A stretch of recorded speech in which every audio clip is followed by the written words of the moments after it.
The Johns Hopkins Science Review, presented by the Johns Hopkins University and WAAM in Baltimore.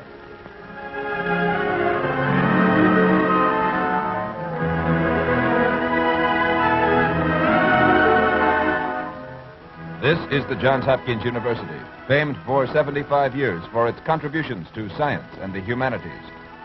Here in its many laboratories, Hopkins scientists are constantly probing into the still unknown secrets of science, which, when discovered, will be translated into benefits to be enjoyed by you, the people of America. Each week, we look over the shoulders of today's scientists and catch a glimpse of the results of their research.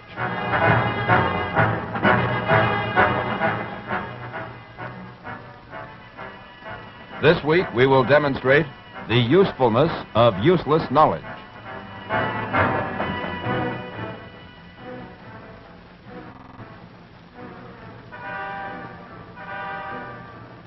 To introduce this week's program, here is Lynn Poole of the Johns Hopkins University. Greetings, ladies and gentlemen, and welcome to another Johns Hopkins Science Review. A few weeks ago, I was showing a friend of mine through one of the laboratories at Johns Hopkins University where he was talking with a research scientist. And he asked this scientist a question. He said, "This is all very wonderful, but what does it mean? What value has it? How can you use it?" The scientist said, "I don't know. I'm just looking for some answers." So I referred my friend to an article in the October issue 1939 of Harper's Magazine, written by Dr. Abram Flexner. Now, this article was called "The Usefulness of Useless Knowledge," and it's all bound up with the definition of the meaning of a university. We'd like to try to answer that question for you tonight of what a university is, and I know of no one more capable of answering that question than Dr. Abel Woolman of the Johns Hopkins University, who is here with us tonight. Dr. Woolman, I wish you would begin by trying to answer for us the question of what is a university.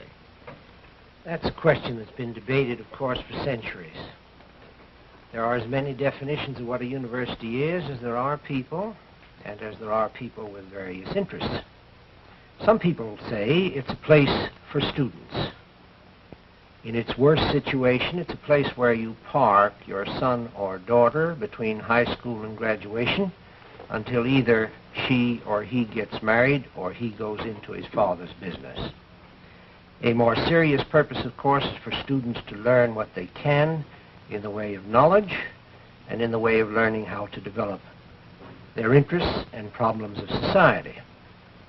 Some people have said it's a place where the family can learn what to do with its children after they've passed a particular age. Some people have even said it's just a place for the faculty. And that was not very far from the fact, particularly in the medieval times of universities, when it was a place where men of learning congregated to extend their knowledge and to develop their investigations. In its broadest sense, of course, a university is for society, to develop those things which would make society happier, which would give it an opportunity to lessen its troubles, which might even in a material sense learn to live both more adequately and better. To my own mind, however, a university is really not any of these things particularly. It's a place where you may search for truth, where there is both freedom of speech and where there is freedom of search for truth, regardless of where that may lead. The eminent French poet, when the Nazis invaded France, once commented as he was leaving the university in Paris, as a Nazi officer interrupted him when he came down. He said, "What's that building for?" "Well, that's a building," he said, "in which speech is free and where the search for truth can be carried out without any difficulty and without interference." That's really a great accomplishment. And what do I mean by the search for truth? That's a very abstract kind of a statement. Everybody searches for truth. Everybody who has any morals or any ethics feels that he is always on the lookout for truth. But I should like to illustrate what I mean by the search for truth by several case histories, not too many, but a series of them. And my first case history has to deal with a fellow named Josiah Willard Gibbs, a good old New England name, And who in the world was he? He has a connection with Hopkins, it so happens. About 3/4 of a century ago, he was asked to come down to Hopkins to lecture. Daniel Coit Gilman, who was then president of the university, and who had an uncanny capacity to pick out young, promising minds, invited him to come down there to lecture. Roughly about the same time the university was born, only a few years thereafter. He lectured on analytical mechanics of all things. I doubt whether anybody really in this room or elsewhere in most parts of this world cared very much about that subject, and at his lectures he probably had a dozen or, at the most, 24 people who were equally interested in such abstract and abstruse things. Well, what was so remarkable about this man, then? Well, this man was remarkable in a variety of ways. One, in a very material way, he was remarkable because when we brought him down here to lecture at Hopkins, he had been teaching at Yale then for 10 years, at no salary. I think in that sense he was remarkable, even for that day. He had a modest income, which would amount to a few pennies these days. He was probably also remarkable in another sense. He was virtually unknown then and unknown now to 99 9/10% of the people in this country and probably to the people in the world. We offered to bring him down to Hopkins as professor of theoretical physics at the handsome salary of $3,000 a year at that time. He was remarkable in another sense. He had been teaching up there for about 7 or 8 years, and in that time he had 7 students. Some of whom he used to see once in a while. He had no particular fancy for lecturing. He was remarkable in another sense. He very rarely lectured. He was quite unknown to most people. In a true sense, he was remarkable because the effect of his work. Well, what effect did he have on the world? Well, he wrote a paper once, and in his lifetime he wrote perhaps only a half a dozen. The paper had a very fancy title. It was called The Equilibrium of Heterogeneous Substances, a very fascinating and dramatic kind of thing which very few people understood. It was very brief. It appeared in a relatively obscure periodical. It was read abroad as much as it was in this country by a handful of men. But it is said by people who know that he made an impact by virtue of those papers, which were highly mathematical in character, very theoretical in nature, on a series of industrial processes, and I shall merely enumerate them to give you some impression of why I think he was important. In the first place, he revolutionized metallurgy. He made extensive contributions by virtue of his work in mineralogy. He affected the whole science of petrology, or the study of rocks and their like. He had a great impact on theoretical chemistry. He had a great deal to do with earthquakes and volcanic action. He virtually supplied the basis on which new alloys were produced. He had a great deal to do with the heat treatment of metals, which today is considered to be a very modern industrial process. He had much to do with the production of Portland cement in the manufacturing processes of most of the heavy industries that we know today. In the electrochemical industry, he had a great deal to do with catalysis, which those of you who read the ads in the oil industry, the petroleum industry in general, is now known as a modern invention. He even had something to do with the atom bomb in that he described, quite accurately, the molecular constitution of materials that far back. Well, as you describe him, Dr. Woolman, it seemed to me that he was very much like Henry Rowland and Ira Remsen in his effects. He had one characteristic in common with those, and I think that's worth pointing out. Aside from the fact that he collected no salary for most of his life, aside from the fact that he was relatively unknown, he was a kind of a simple, contemplative guy, the kind of a person that you say has his head in the clouds. What earthly use could he be to anybody? He was of serene nature. He was undistracted by personal ambition, and he was completely unconcerned with rewards. He didn't seem to care whether anybody read his papers or not. He certainly had no idea, and certainly had no concern as to whether it had any industrial application. That was true of Rowland, who's my second case history. He was at Hopkins for a great many years. He worked in a kind of a little cubbyhole downtown in one of the buildings that has since been torn down on Howard Street. He struggled for years, marking lines on a metal plate. He had an idea that there was a new way in which he could reveal a new world by what we now call the diffraction grating. It has multilinear developments on it, and it gives us a new kind of spectrum. Throughout the industry in the United States today, the Roland diffraction grating is used throughout the world. That little thing that he developed in a cubbyhole, and incidentally is made on the Hopkins campus today better than it can be made in any industrial company throughout the world. His practical applications in electricity with dynamos, with transformers, as you move through any power plant in the country, it owes a debt to this second individual, again quite unknown. The third one was Ira Remsen, at one time professor of chemistry at Hopkins and then later its president. He dealt, among other things, with a lot of useless ideas. Purely incidentally to some of his other work, he developed and produced saccharin, probably known to every man, woman, and child in the world, and certainly known to every diabetic in the world. It's a substitute for sugar. As you know, it has many, many thousand times the sugary taste and value that ordinary sugar has. It probably, in turn, revolutionized the world in many industrial processes. Again, that was not known when he was searching for it. It was while he was looking for something else that he found this particular compound. Well, in the end, Dr. Woolman, what would you say that these things mean to a university? I've often thought that these three men alone produced enough in a period of 3/4 of a century to have created most of the industrial activity in this world. Those three men, their collective salaries over all the time that they were actively at work would amount to a pittance. But what they produced, and I've tried to make a very, very rough kind of estimate of this, would amount in the industrial fruits of the world to trillions of dollars. Those of us, of course, who are already baffled by billions of dollars on federal budgets would find it hard to conceive of trillions of dollars. But that's what they produced. Three men.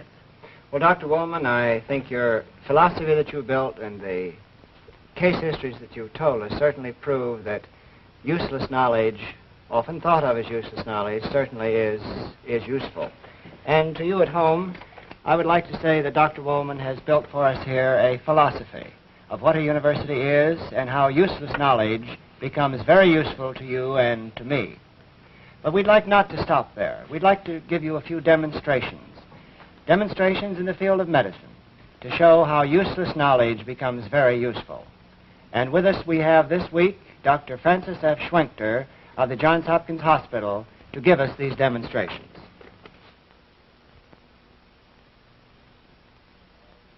Well, medical science has benefited greatly by the basic laboratory investigations of the scientists. To use only one example, the physicists and the electrical engineers have themselves produced the tiny electric light bulb which makes it possible to develop instruments which can be introduced into the human body. We can show you one of these tiny electric light bulbs, and it is no larger in size than a grain of wheat. And yet this little electric light bulb attached to an instrument such as this bronchoscope, which I show you, can produce the illumination so that the instrument can be introduced into the lung of a patient, and the physician can see what the diagnosis is and in some cases remove tumors or even foreign bodies such as inhaled tacks or safety pins. Now I'll demonstrate how this instrument works in the body on a chart which we have here showing the patient in the proper position, and the instrument is introduced down into the trachea until it reaches the lung. And looking through this area here, the physician is able to see through this tube, by the use of the light, exactly what the situation is. Now, instruments such as these have also been used even to go into the cavities of the brain itself. And this reminds me that one of the most important investigations which has ever been done in brain surgery was done at the Hopkins by the celebrated Dr. Walter Dandy. And he worked out a method for injecting air into the brain after the removal of spinal fluid so that the brain could be visualized. I think that this is called pneumoencephalography. Now, pneumoencephalography is a long word, so that let's break it down into its components.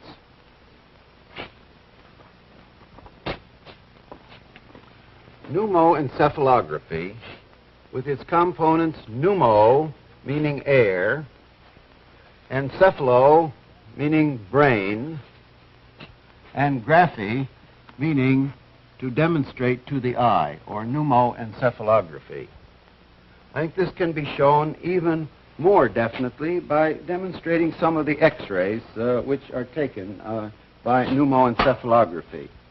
This is an x-ray which is taken in the usual way, and one sees only the vault of the brain and the vault of the skull with the skull bones, the facial bones, the vertebra, and so on. But the brain cannot be delineated. Now, when air is injected into the brain, it shows up the ventricles of the brain so that we can see them delineated here by a lighter area or a darker area in which the air is contained. Now, this is the pneumoencephalogram of a normal person. Now, the real purpose of this, of course, is to show up abnormalities as they exist in the brain, and this is the x-ray of a patient who has a brain tumor. And you will see, in contrast to the former x-ray, that the ventricle does not extend over into the anterior portion of the brain, but is obliterated, which means that there is a tumor in this area, and therefore delineates the area for the brain surgeon so that he knows where to operate. Now, Dr. Dandy, working in the laboratory, along with Dr. Blackfan, worked out the entire method of the circulation of spinal fluid from the brain, how it was formed, how it was circulated, and how it was reabsorbed. And this discovery was actually as important to medical science as the discovery by Harvey back in the Middle Ages of the method of circulation of the blood. But speaking of blood, I think that it's only fair to say that the chemists have also made tremendous advances in their basic research in the field of blood. Back in the 1920s, Dr. Castle discovered that if liver was fed to patients with pernicious anemia, that the condition improved. And that brought a long line of laboratory investigations as to exactly what substances were necessary to the human body for the proper formation of blood.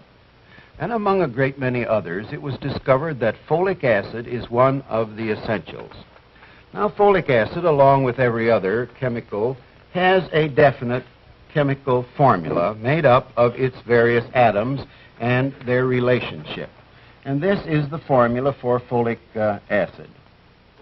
But it was discovered by these various workers that when folic acid was fed to mice who had cancer or leukemia, that the tumor grew more rapidly than it did otherwise. And that set off a chain of thought.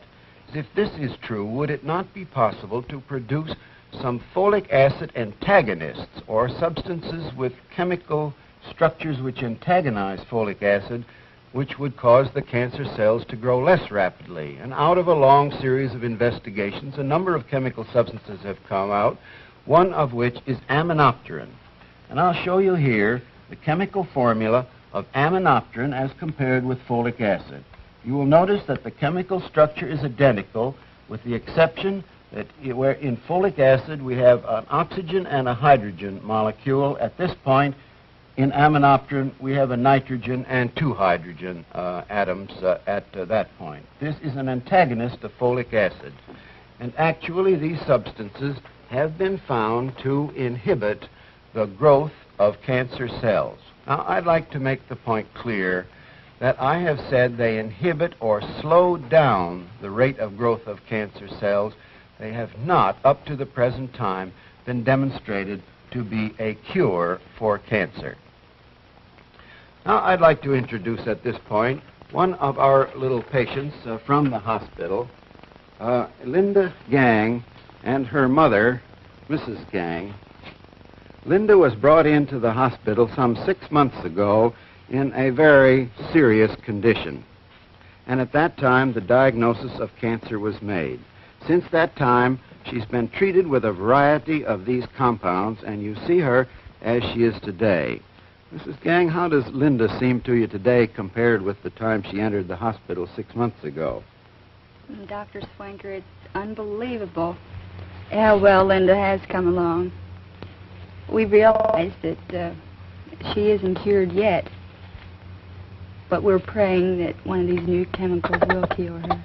Well, you're quite right, Mrs. Gang. She isn't cured yet, but the work in the laboratory is going on, and we hope, all of us, that very shortly we're going to have the real answer to the condition.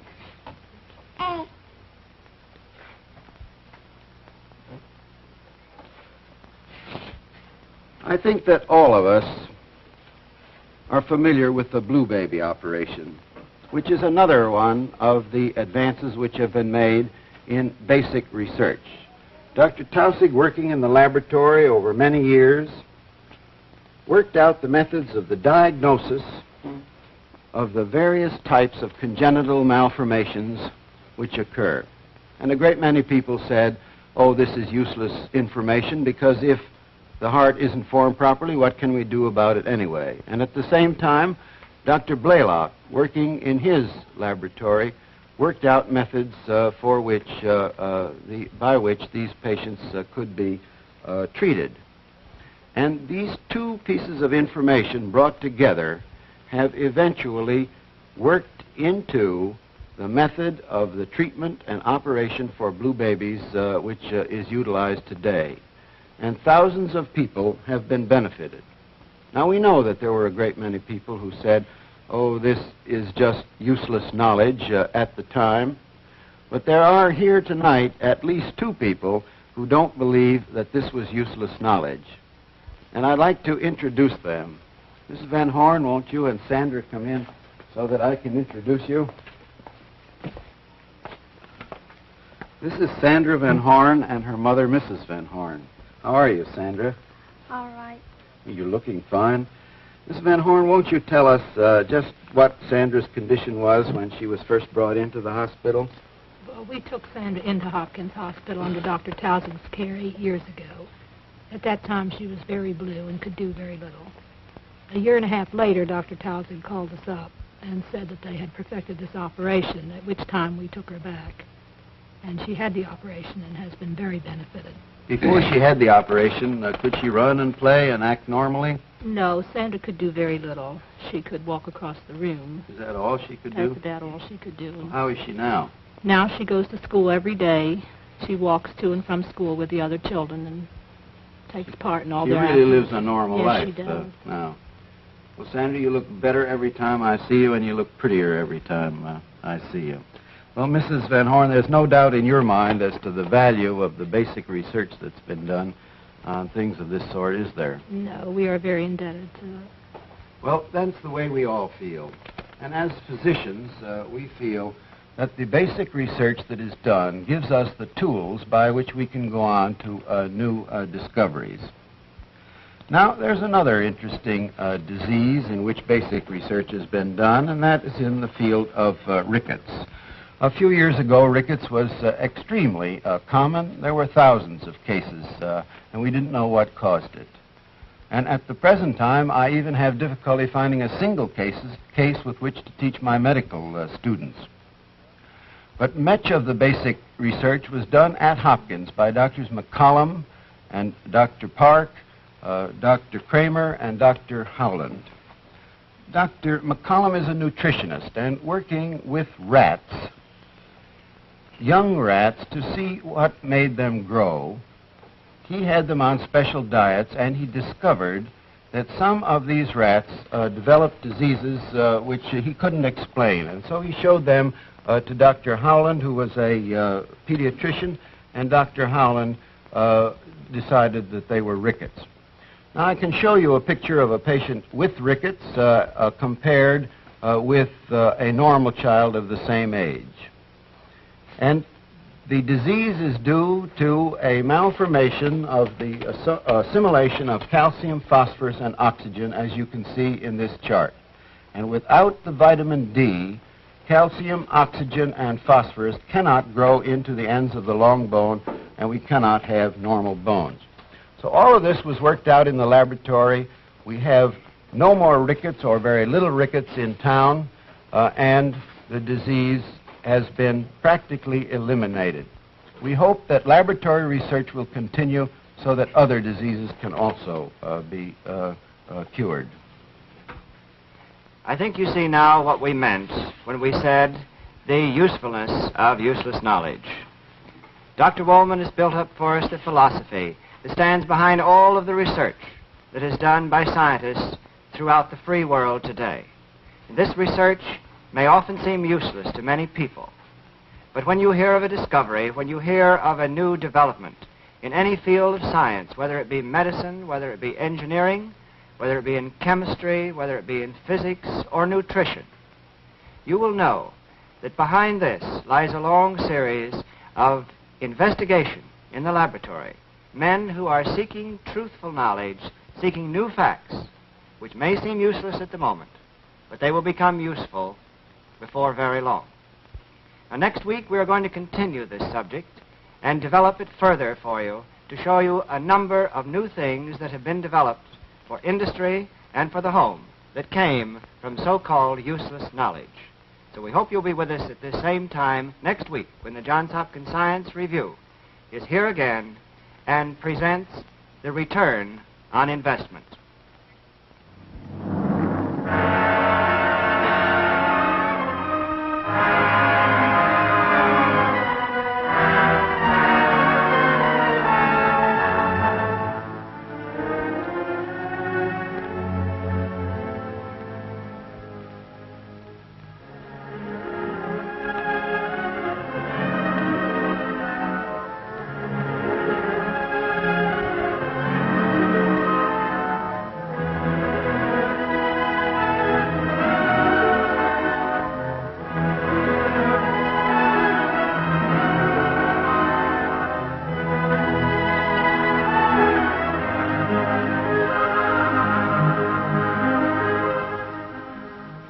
The Johns Hopkins Science Review is produced by Lynn Poole.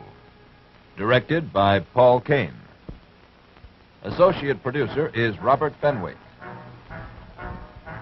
Associate Director, Ed Serro. Art direction is by Barry Mansfield. Your narrator has been Joel Chaseman.